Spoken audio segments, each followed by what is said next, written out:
What's up, good people? Welcome back to Four Titles, One Truth. It's your boy Tommy. And I'm Lance. And today is special.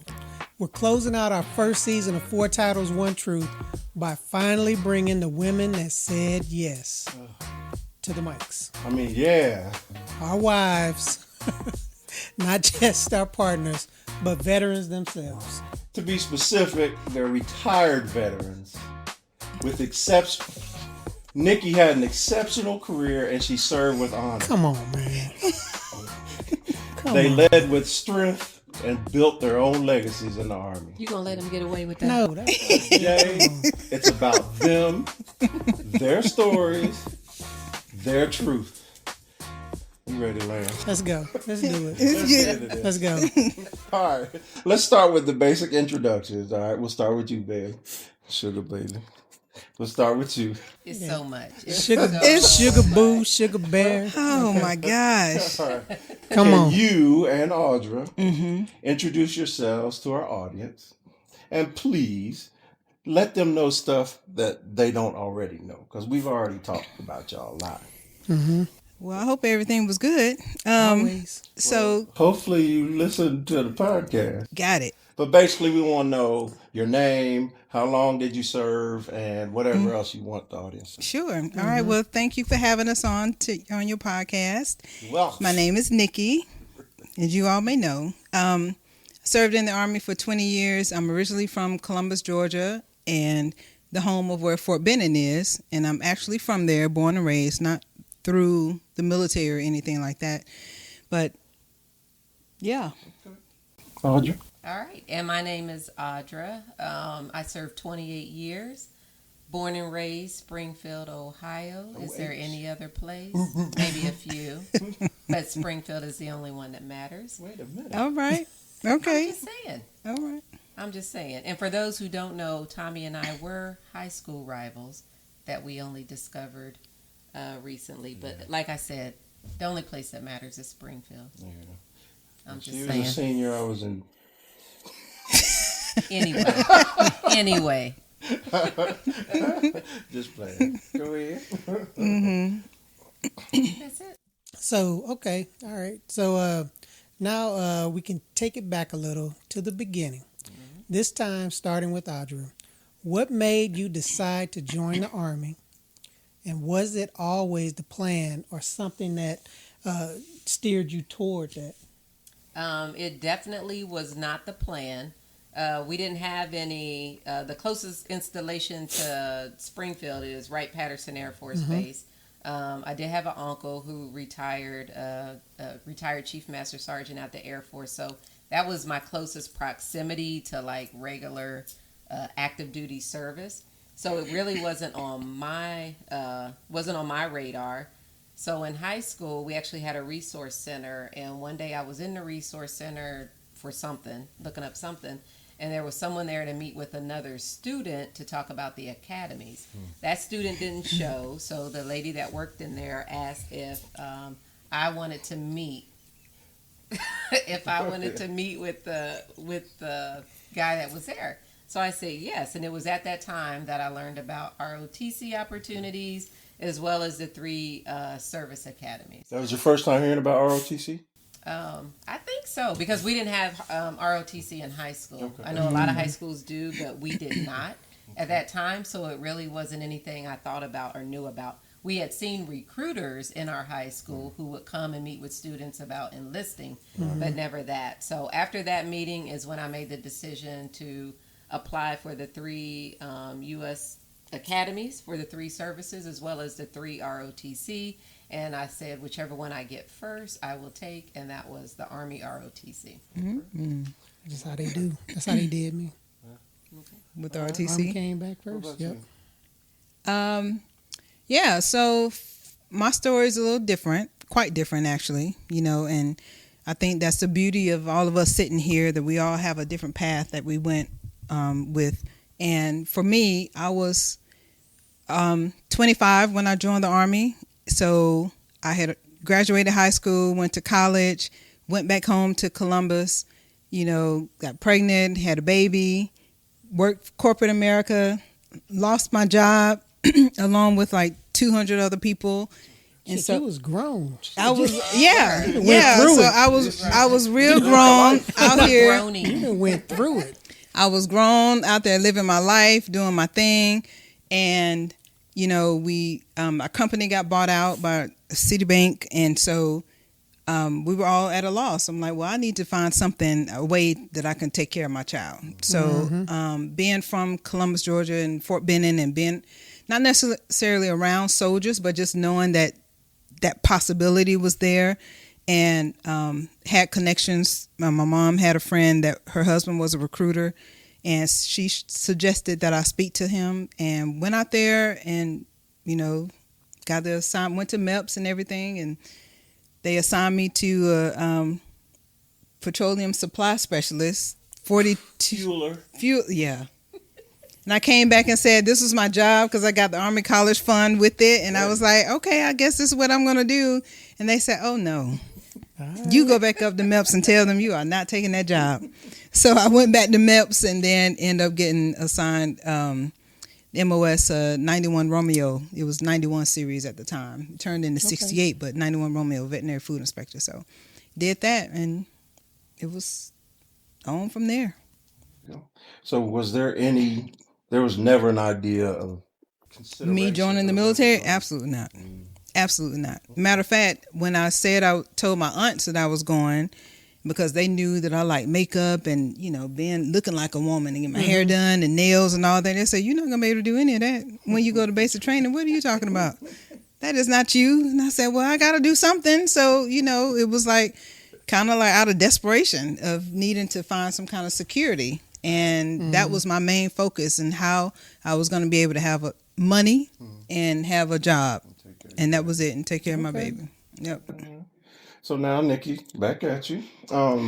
We did a podcast where we talked about our first duty station. So just looking back, you're leaving training and you're on your way to your first duty station. What do you remember about that? My first duty assignment was at Fort Eustis, Virginia, in Newport News. And that was my first time actually living outside of Georgia, because even though I went to college, I went to Savannah State, still in Georgia.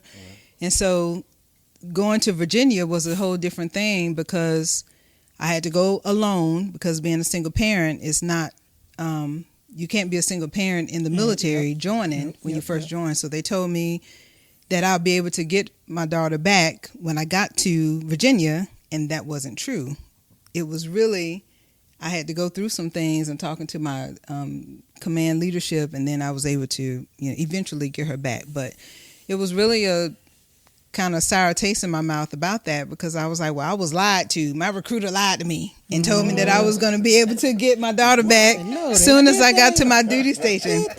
So I go, you know, get out of basic training, AIT, all of that, and then I have to go live in the barracks, and that's a culture shock. And I'm like, I've been living on my own for years. Did you have a roommate? Had a roommate.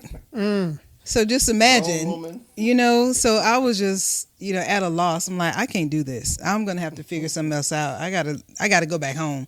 But I was able to talk to my leadership and inform them of how I was actually able to take care of myself. And then they approved me to be able to move off post, get my daughter back, and that was that. And then that was actually when I met my husband. 1999, Fort Eustis, Virginia. All right now. So it was all worth it for all of that.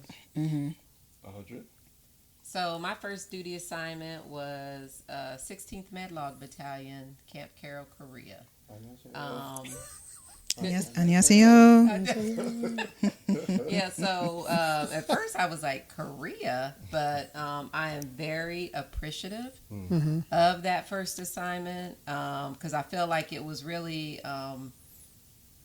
everything we learned in ROTC, where we learned the basics, you know, from our freshman year all the way through. I get to a unit and it's set up like that with the battalion structure. So learning the basics from how the command and staff are set up, how they operate, command maintenance, motor pool, all those things that you kind of get the basics of a unit. I am very glad. I easily could have gone to a hospital where I don't think you really get you don't get the full picture being in the hospital setting. So I think going to that type of unit for the first time and really, really getting a full appreciation for the staff and who does what and really learn those positions set a solid foundation. Okay. Yeah. So on day one, you drive on the Fort Eustis. Do you remember that day? Oh no, You don't remember that? no, What about I don't you? remember. First day in Korea. I don't remember the details. I remember coming off the plane. I remember going to replacement up there in Seoul, and we were there for a few days, and just being moved around in mass to go through these different. And then it was after a few days, maybe we were there a week. Get on the train. Then it was starting to separate everyone to where they were going. They're like, this is your stop. Like, don't miss it. Look for this. And then it's time. But when I got off at the right stop, and I don't think I was alone. I'm pretty sure there's probably a couple other people. But the command was there to meet us at the train stop. So we're like, this must be it. Right. Lesson learned there. I packed, and I still do this now. I packed way too much. You're like, yeah, you got to carry that stuff. I was like, why did I pack all No, that? you don't pack too I much. still do it. It started early. It started then. Audra, what you're not going to do is sit here and tell stories. I do. I own that I overpack, and I really overpacked then. But yeah, so I do. I remember that. I do remember I that. think I was just in so much of a haze, driving on post and then meeting leadership, and then they're telling me that I got to go move in the barracks, and I'm like, what the? So I think it was a blur now. So I don't want to remember any of that. And that was what year? 99. And This was 1994. 94. September 1994. Yep, September 1994, and the jet lag Oh hit yeah. immediately. Like it was brutal. It Uh-huh. was brutal. Yep. Yep. Well, January 99. Yeah, when I got there. Ooh, okay. Hey, so Tommy and I talked a lot about being black men in the Army. But let's flip that. He's a little nervous, though. Yeah, let's flip that. He's not nervous. I get nervous around. He don't. Just, He really don't. makes me nervous. That's so cute. Kitty It's love. I He know. really don't. I get giddy. I get all giddy. So starting with you, Audra, what was it like for you being not just a woman, but a black woman in uniform, and how did you navigate that? Actually, I think that my foundation in Springfield, Ohio, was very, very important. My high school was mixed, so I thought that was a good foundation of preparing us. Not more of one side or the other. I am so glad that I attended Howard University. HU. That was my one and only selection. That's the only school actually I applied to because I did the early application. I was like, I'm only submitting one. My mother didn't agree with that, but that's the way I was like, I'm going to Howard. Like, let me just claim it, and that will be. So I think that going there, then that that is a historically black college university. So the foundation, and then the ROTC program there was so good. So I think the foundations, coming through high school, at college, everything at Howard, and what we learned in ROTC really, really laid a solid foundation. So coming into starting out at Camp Carroll and then moving throughout the career, it really didn't seem to be like it wasn't at the front of my thoughts. Right. Soldier Like, first. It was doing learning my job, doing what I'm supposed to do, being the best at that. It was always a second, but I always took note and would always make, you look to the left, you look to the right, so you realize at times you are the only one of either one of the categories or both combined. So it didn't really... And we get a little taste of that because we have to do an advanced camp before, and then you really see it's like, what? It's only... Yeah, I did. 3 of us. Yeah, 4 of us. we are Yeah. not. Yeah, And we are actually, not. I did my advanced camp at Fort Bragg. I remember 4th Regiment or 5th Regiment, and in in my company, it was 4 females, one in each squad. Oh. Yeah, so you kind of You knew. you don't Yeah. leave. I mean, like it's the reality. Yeah. You know, in the like we are, you're the male minority. dominant anyway. You know, on Yeah. both accounts, and you just kind of learn to go with it Deal with it, yeah. and deal with it. But it wasn't anything that we led with. You just take note. When I got to Korea, I was only female officer in the battalion. We had some female senior non-commissioned officers, but I was the only female. Wow. So Dang. So did you Yeah. run into any hardships or any negativity that you could define for being a black woman, a black person and a woman throughout your career? Any hardships? nothing that really stands out. I think our foundation, one, as I've already stated, that foundation at Howard really, really set us up for success. We already know that we have to be better, do better, perform better. We must figure it out. And Even be on a level playing field. Exactly. So we know that. So we already do all of those things. It probably wasn't until my last assignment where it was questioned. Okay. And I don't know 100% if it was because I fall into one of these categories. Right. But if I'm in a position where I am the subject matter expert, and I like this is what we are doing, to have that questioned, you know, you do step back and wonder: are all the other senior leaders in these other areas being questioned? That don't look like you. That don't look like me, or am I just being questioned? So I don't know for sure, but it was a moment of well, hey, if somebody else can do this better, have at it, and I'll support the mission in another way. So things turned for the better a couple of days after that, but it was a moment of exactly. Looked like a duck. Yeah. Gotcha. Yeah. Yes. Okay. Yeah. So because I was in veterinary services, vet corps, all of the veterinarians that I came into contact with were typically white male, female. That's it. So very rare I would have come across a black male or a black person as a veterinarian. Right. So for the first 11 years of my career, you know, I never really even came in contact with anyone else that was of color other than, you know, other NCOs and soldiers that were alongside with me. The leadership all were white males, white females, you know, so. What were you primarily doing in the? With vet services? Yeah. So we worked in the commissaries. We Okay. did inspections of all the commissary, the back of the house. So all the meat departments, the Okay. fruits and vegetable departments, you know, doing all the inspections. Did you ever run into anybody challenging you or questioning you about No, I anything didn't never, during you that? know, my being a black woman never was really at the forefront at all, you know, through my She showed up like the FDA. yeah, right. Yeah, up in our blood I'll shut it down. We will shut this down. Showed her badge real Yeah, quick. that's right. You know what it is.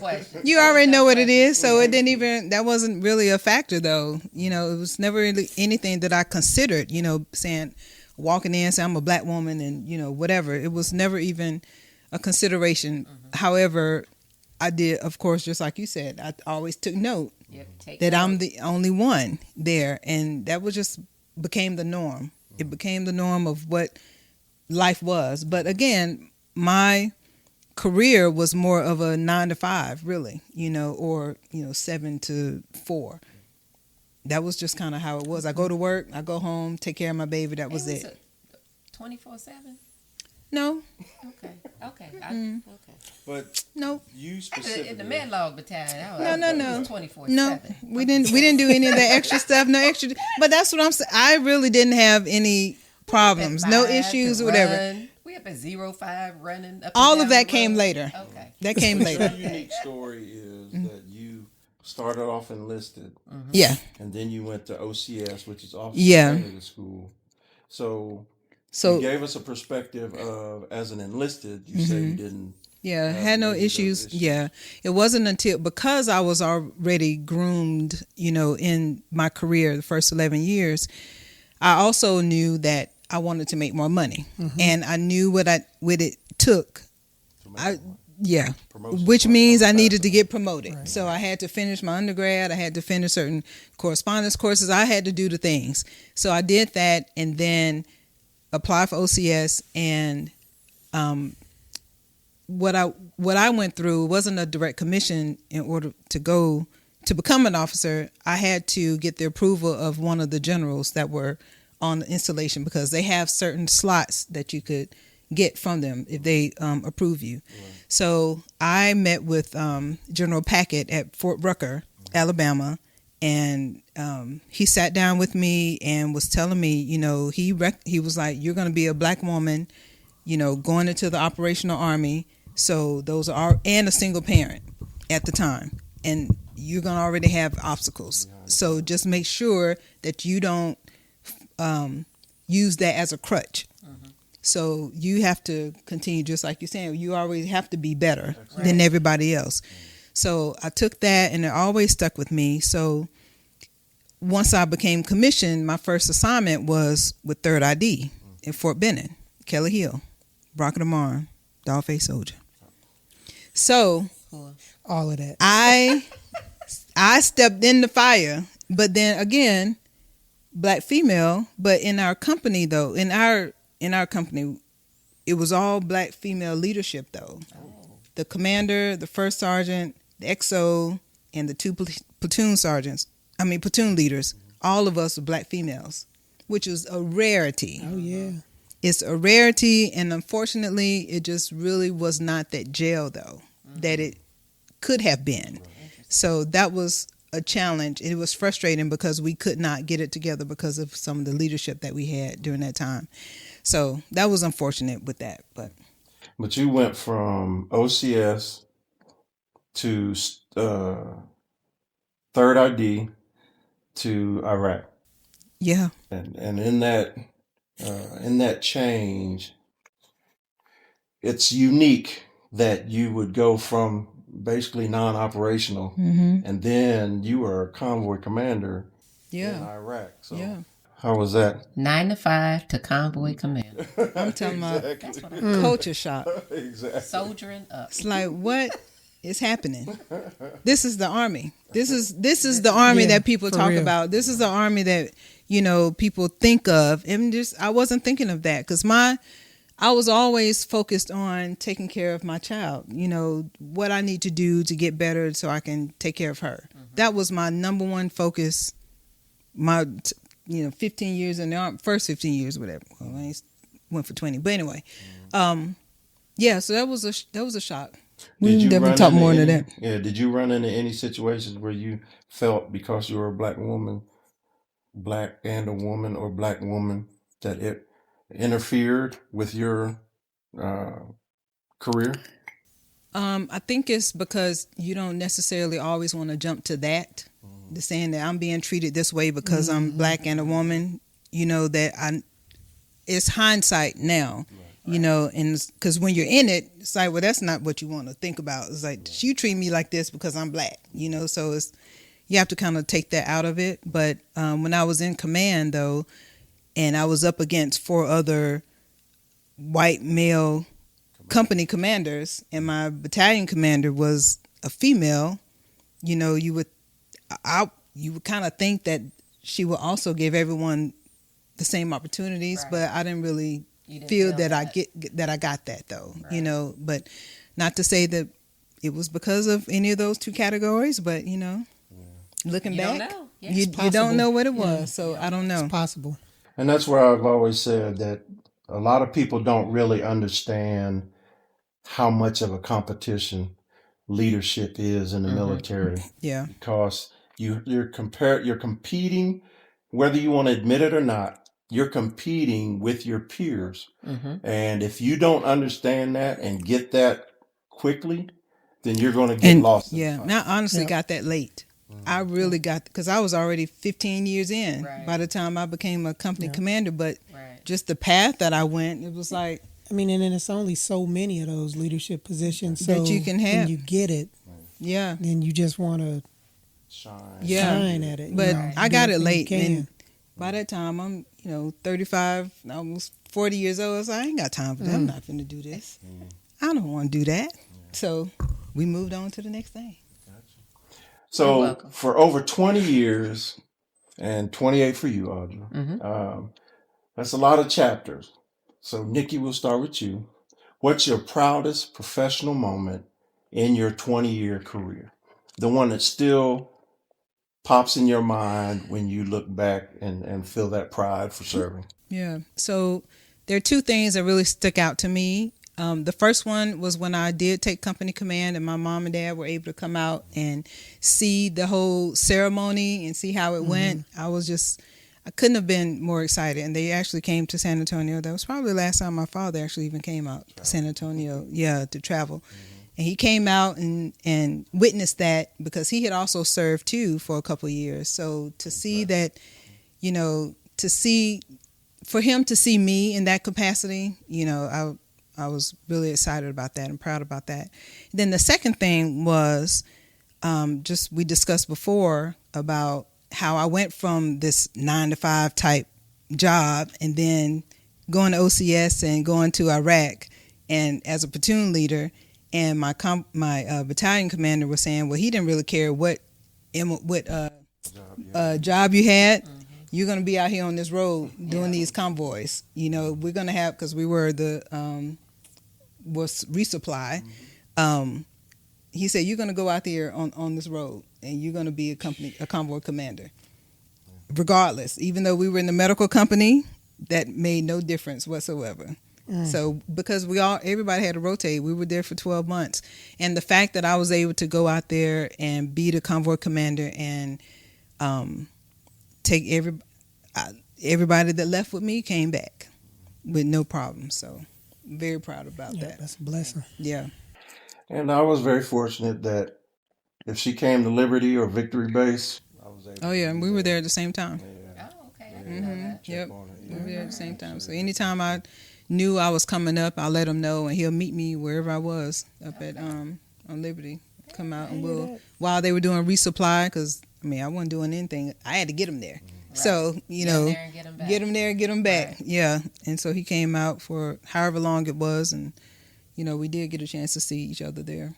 Yeah, which was a blessing too. And my most proud thing was just watching her go from, because she didn't have an understanding of the operational army because she didn't Facts. because she didn't have to think Own about it, it. own it, Nikki. Own You know it. what I'm saying? Because she didn't have to think about it. It was 9 to 5. I ain't had to She do was none 9 of to that. 5. We like, what? And so, but No field problems. I didn't go through any of that stuff. but I know. but just think about this. She went from that to going to OCS, which is like basic training, But times 10. Whatever Yeah. it is. And so, but she went through that, and then she passed all that, and then she became an officer. So Yeah. that was my most proud moment. Well, I thank got you. the second You were there. salute, Well, yeah. but 'Cause my dad got the first. Yeah, but He was there. that was my that's most proud. You gave Tommy a salute. Yeah, Okay. she. All right. Thank you very much. Huh. Your turn. Well, you saluted me. That's it. Second salute. Okay. He did salute, right? Correction. Yes. Okay. I returned her salute. No. Why would you be returning her salute? Because she saluted me, because I was a sergeant first class. Oh, I just Crazy. playing. He's so crazy. Okay, you see what I deal with? You see? I'm just joking. You Her s- father got the first salute and the 50 cent Coin. piece. Mm-hmm. And then I...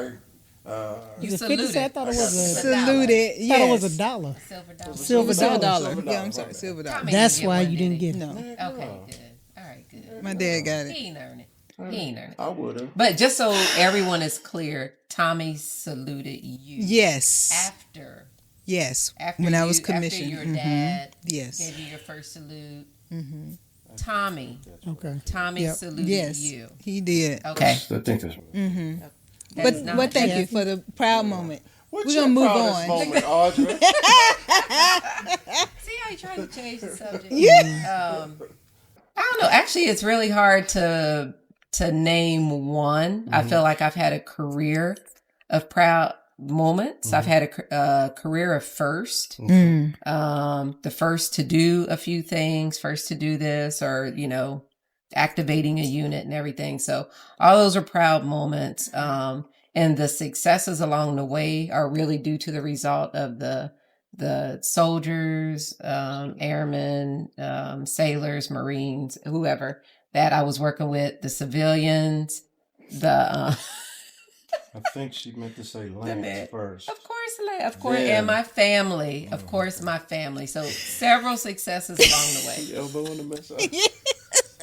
My husband Lance and my children, my parents. Yes. Because it actually takes a village. Absolutely. And a lot of good friends along the way that we have collected. But I'd probably say one of the... I was in the village first. He was. Okay. I was the only villager.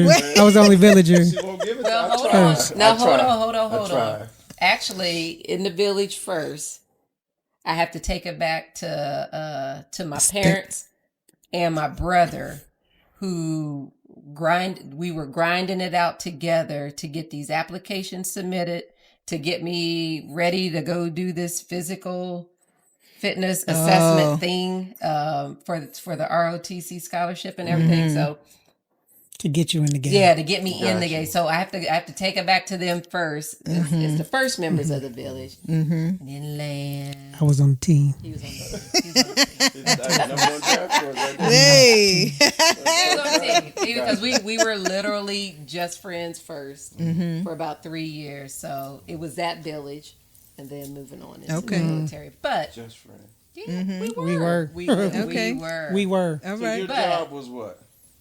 I came in as a clinical lab officer and then got my master's in specialty in blood banking. Blood banking. See, Yeah. but what she's not saying too, in ROTC, she was our battalion commander. Oh, go So I was a battalion. yeah, she was. Okay. Go ahead now. She was. And she, Because I did well at camp. That's right. she going up there. She just about. Anyway. Oh my God. Oh my God. Anyway, but back to probably the most proudest would actually be in my last duty assignment. We're going through COVID. I was over the Armed Services Blood Program, and we had a directive to collect 10,000 units of convalescent plasma. And I don't know if everybody remembers, but we were looking for treatments for patients with COVID, in a certain category. So the whole of the industry came together to collect convalescent plasma. Well, the 5-sided building, i.e. the Pentagon, charged us with 10,000, and it was a very short runway. The only reason we were able to make it is because we had started to collect, just because we need to start doing this too at a small scale early, like in January, February. We received the directive. We only had till 1 September. We knew that there were doubts that we would be able to do it. Right. Initial doubts with what we were doing in response came early. And that was a little bit like, oh, are you questioning me because I'm in one of these categories? Are you questioning all of the SMEs like this Right. and not understanding what they're doing? Or is it just me? So we had that moment. But we knew that there were also doubts of, I don't think they're going to be able to do it. And so it was a behind the scenes of, oh, we will. Right. We Get will this ring done. the They say bell. challenge accepted. Get this Challenge done. accepted. We are going to get this done by any means necessary. So everybody came together. I mean, and if you think about it, the scope of where we are is all across the U.S. I mean, we have 20 donor centers here, there, and everywhere. All 3 services represented, and everybody came together and mission complete. So I would say the satisfaction just because of the level that this directive was at, it was like, oh, we must be successful in this. So everybody rallied, worked together. we did it, and we actually met the goal 1 week ahead of schedule. Wow. So I would say that is definitely up there as one of the proudest moments of. It's such a terrible time. It was. You know, yeah. So much uncertainty. And we were responding to stuff. If you remember, we mobilized service members to New York. We service members were on the West Coast. I mean, the 2 Navy ships were out there. So all that was all that coordination was going on, and this was in addition to our day job of just making sure we had blood products, all the other blood products available. So it was a challenge, but it was a long, hot summer, but we did it. So I think that was that's up there. All right. So let me ask you a question first. What was your goal for how you wanted to end your career? Because I know Lance talked about it, that y'all had a conversation, but what was your goal once you were finally set up in the Army and ready to go? I think initially coming out of ROTC, we had an 8-year commitment, right? Yeah, it was an 8-year commitment. So I think initially it's like, we're going to do this 8. Right.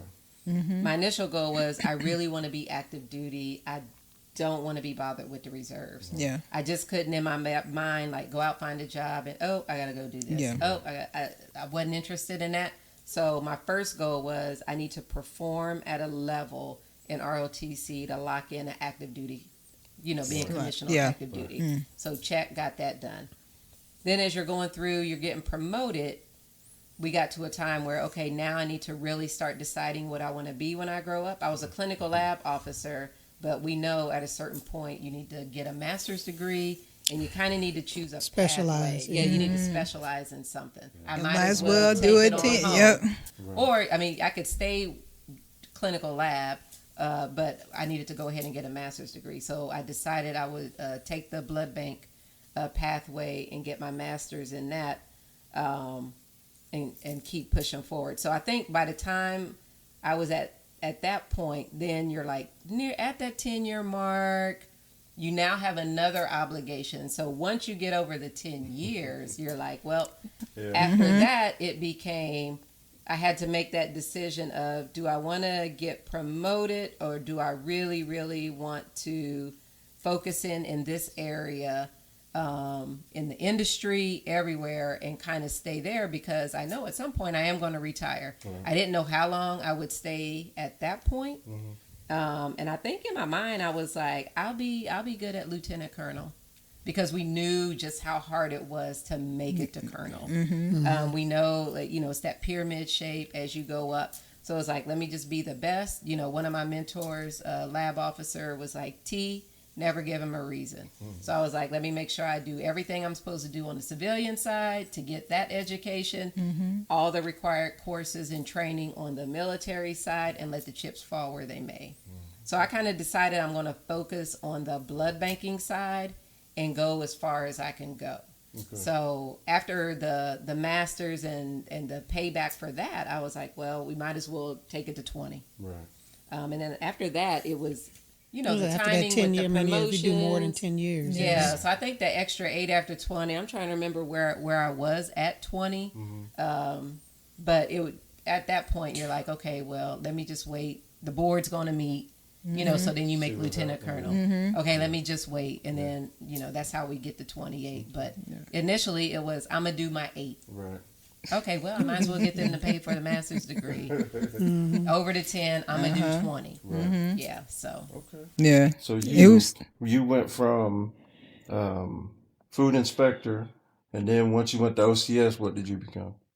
Then I medical service corps officer. Okay. So, and that was at a time where it just so happened that they had like 15 slots for medical service to select from OCS. Right. And I was able to get one of those. So I still was able to stay within the medical field. So within OCS, you don't really know what kind of job you're going to get, what kind of AOC you're going to become a part of. I did. Yeah, big time. I absolutely, and I understand that 100%. So within medical service, when you first starting out, especially when you're going operational, you're not really assigned. You're just a 70 Bravo. Yep. You're a 70 Bravo. You kind of do all the things: healthcare administration, or human resources, or patient administration. You do all kind of things.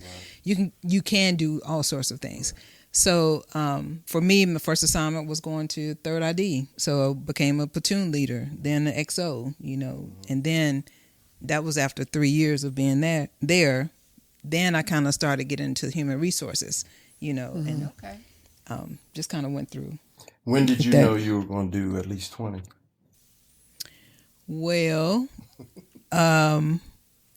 because I was already at that point, like at 16 years in, it's like, all right, well, now it wasn't. Officer side is a little different for me though, because I was like, have been in this organization for 16, 17 years. It's like, I don't know if I really want to even go past 20. I want to move on to the next thing.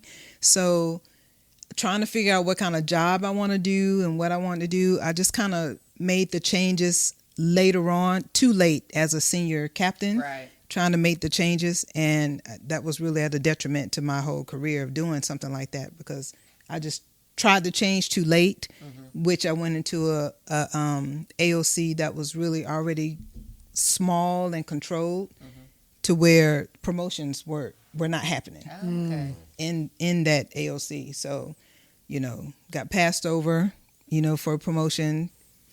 So going through that whole experience, it was like, oh. All right, after get that gut check, it was like, well done, this is me though. That's rough how when you get that. Yeah, how this not happening to me, but it was all a blessing in disguise. The way life ended up happening anyway. But during that moment though, you don't see the future, so you don't really understand how you're gonna get past all of that. But you honestly do get past it, and it was just eye-opening experience to me, because I made the connections with people late in my career though, but it was because I took those other assignments, the immaterial assignments, when if I had someone that was really mentoring me properly, they would have said, hey, don't do that, you need to focus on this route, if you want to stay in the competitive, or you want to stay in a AOC that would really allow for more slots for promotion. Right. Stay here. Don't go to a small one where the promotions are limited, especially if you don't have the background for it. So I was like, well, and the connections I made, were late. And but it all kind of intertwined though, because had I not become a recruiter, I wouldn't have met the general. Right. And I wouldn't have met his people. Then I wouldn't have met all these other people, so which end up helping me on the civilian side, so it was all, that's why I said it was all a blessing though. But, it was at a point too, I was like 16, 17 years in, was like 20. All right, fine. Let me make that. And then, that was it. Time. It was time. Yeah, it was time. I regret nothing with it. So my last question is for Audra. There's a rumor going around that your job is all-inclusive blood. You are the subject matter expert in blood. I am all things blood. But there's a rumor going around. It's not a rumor. That you're not a fan of blood.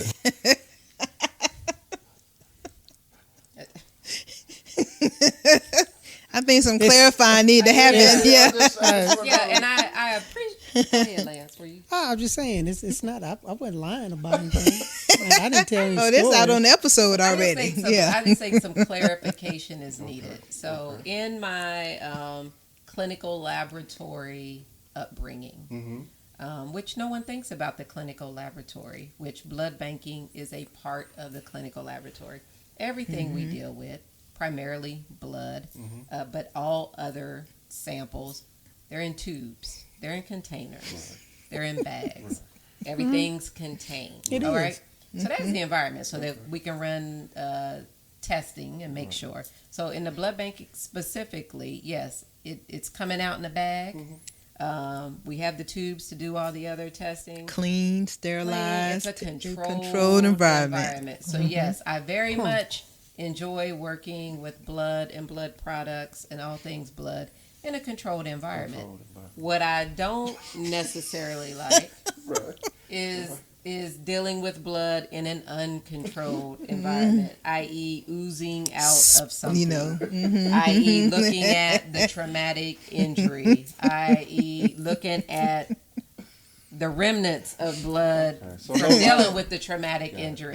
So no lies have been told. Okay, got it. No, the lie wasn't told, but the clarification Yeah, was definitely needed. needed. When that episode aired, I did receive a text message from my cousin, like, how you gonna be over the blood program and not like blood? I was like, hold on. What are you I like talking it when I about? can control it. I can get the amount that I want. I can do the things I did, put a label on it, ship it out. Got you. It's getting to help someone in need. Just All of that. leave a child Anyway. to deal with an injury. Yes, Themselves. Yes, I don't like that environment. I remember the story. It's not important. The story's not important. Just listen to the previous episode. Miles. It was Miles. Yeah, It Miles. was Miles. I was It- deployed. You were where? I was deployed. I was in Iraq. Iraq. He was in Iraq. Yes, I was in Where North was Carolina. Miles? He was in North Carolina. Fayetteville, North In Carolina. Fayetteville with me. Yeah. With you. the You were mama. in Fayetteville. Yeah. Yes, With me. the mama. Got nipped over Well, I the was- eye. I was in command. And in command. And in command Okay. And you had an eye. Of a blood unit. of a blood Of a detachment. Blood detachment. Yeah, operational. Hurt. Had to go to the ER. Yes, I had to take Miles on into the neighbor's dog. Did something over his eye. It was clean. Yeah. I was okay. Right. It was clean. It was bleeding, but it was clean. Okay. And I knew enough to know we need to go get this checked out because it was close to the eye. So you were good driving to I was hospital. good. We were good. He was Okay. fine. It wasn't, dropped off Mackenzie with a neighbor and off we go. Okay. And we get there To the- and we're still went to good. We go to the back. I'm sorry. And- Where were you? He was in Iraq. Back it there. is. Okay. There it Got is. you. Yeah. Okay. Yes. Yes. Yes. Middle of the Doing night in OR Baghdad. things. Yes. Seeing all kinds of blood and things. I got it. Yes. Okay. So we go back there, and in the assessment, the physician starts to mess with it. Wasn't clean no more. It was just, yep. We're gonna need Relive. some stitches. You see it in the Blah, face. blah. Miles was okay. Maybe he was crying a little bit or whatever. And I just a feeling, and so he's like, "Yep." And then he walks away. He's like, "Yep, we're gonna need stitches." So then he comes back with the sutures, and he's about to start going through the skin to do the sutures. And I'm sure I looked how I was starting to feel, and the nurse was like, "Do you want to go to the other room or whatever while we?" And I guess I called. I was like, "Here, like just." Miles was 20. Miles was kindergarten, He was about Five. 5, 6. kindergarten maybe. He was about 6. Oh. Yeah, He had to been about at least 6. Okay. 6. Yeah. Not 20s. No, he was 6. No. Yeah, No, he was 6-year-old. Bottom he line, was he was fine. good. 6-year-old kid. Okay. but Yeah. probably Mama just- left. Mama didn't have to go. Yeah. Mama left. I did not Pass leave the phone. building. I did not leave the building. Pass the I phone did. so that I could be I like, did. I did. I'm like, what's going on? I was like, here. Yeah. Talk to the nurse. Gotta get stitches. Whatever. I'm sitting there trying That's to calm hilarious. the boy down over the phone. Like, it's okay. It's fine. It's fine. They're going to numb it up. They So- did. You'll They be all did. right. Good. Happens, I was like 2 doors down. and Miles sees you Down the hall. and says, You okay, mommy? After he was walking with the traumatized. injury. Yeah, he the one with, leaving with the stitches. He's a Leaving with the Bill's stitches. character. I got Bill it. said, I just hey, wanted- I he's just strong wanted- to this day. Yeah, Hey, yeah. I just wanted to clarify some things. Okay, I'm good. Yeah. Okay. I'm good. I mean, Yep. I'm glad I got to clarify the blood Yes. statement. Yes.